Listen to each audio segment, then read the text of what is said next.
बघा ना, घरात गणपती असल्यावर किती छान वाटतं, किती प्रसन्न वाटतं. पाहुण्यांची आवक जावक आणि त्याच्यानंतर गोडाधोडाचे पदार्थ आणि मुलांचे असे चालू असणारे खेळ, म्हणजे काहीतरी न्यारीच मजा असते गणपतीच्या सणाला. गणपतीसारखा सणच नाही कुठे. आता खूप छान वाटतं गणपतीच्या सणाला. आम्ही अशीच रात्रीचं जागरण करायला म्हणून घेतलं होतं आणि मुलांची नुसती गडबड गोंधळ आणि सगळ्यांनीच आम्ही छान फेर धरला होता. छान छान फुगड्या घातल्या, त्याच्यानंतर हे असे वेगवेगळे गेम खेळत होतो.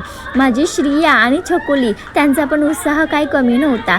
आम्ही जे करू ते सगळं त्यांना करायचं होतं. त्याच्यानंतर जागरणासाठी केलेला खाऊ, वेगवेगळ्या प्रकारचं खाऊ असतं दर दिवशी आणि त्याच्यानंतर हे असे वेगवेगळे खेळ, म्हणजे जो तो ज्याला त्याला येईल ते असं सगळं दाखवत असतो आणि मजा करून घेत असतो. त्याच्यानंतर आम्ही केला हा असा डान्स.